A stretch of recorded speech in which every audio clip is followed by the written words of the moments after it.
BJP छोड़कर अखिलेश यादव के साथ गए स्वामी प्रसाद मौर्य की सारी अकड़ फाजिल नगर की जनता ने निकाल दी। खुद को ओबीसी का सबसे बड़ा नेता बताने वाले, किसी को भी सीएम बना देने का दावा करने वाले स्वामी प्रसाद मौर्य बीजेपी के हाथों बुरी तरह से चुनाव हार गए।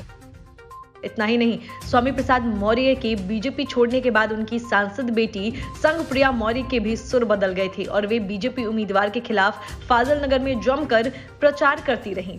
लेकिन चुनाव मैदान में मौर्य की सारी नेतागिरी निकल गई। स्वामी प्रसाद मौर्य की करारी हार के संकेत साफ हैं कि बीजेपी का मुकाबला करने की ताकत फिलहाल किसी पार्टी में नहीं है। भाजपा के सुरेंद्र कुमार कुशवाहा ने फाजिल नगर से इस सीट से जीत दर्ज की है। वो पेशे से शिक्षक रहे हैं। यहां से सुरेंद्र कुशवाहा को 50,214 वोट मिले हैं, जबकि सपा के स्वामी प्रसाद मौर्य 23,825 वोटों पर अटक गए। इसी तरह उनकी हार का अंतर 26,000 से भी ज्यादा रहा। तीसरे स्थान पर 14,708 वोटों के साथ बसपा के इलियास रहे।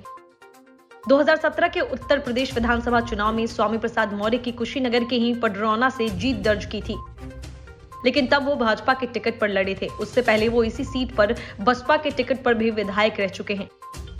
उन्होंने मुख्यमंत्री योगी आदित्यनाथ की सरकार में लगभग 5 साल मंत्री रहने के बाद चुनाव के ऐन वक्त पर पाला बदलकर अखिलेश यादव की सपा का दामन थाम लिया था।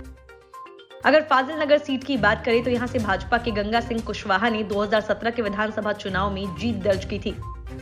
इस बार गंगा सिंह कुशवाहा के शिक्षक पुत्र और साफ सुथरे छवि के सुरेंद्र सिंह कुशवाहा को भाजपा ने मौका दिया था, जिनका मुकाबला स्वामी प्रसाद मौर्य के साथ साथ कांग्रेस के सुनील उर्फ मनोज सिंह और बसपा के इलियास से था।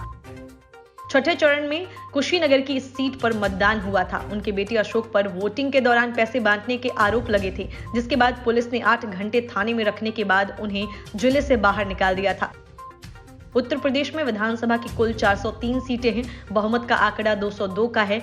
2017 के चुनाव में बीजेपी ने 312 सीटें जीती थी। उसे 39.67 वोट मिले थे। Bureau report, news of India.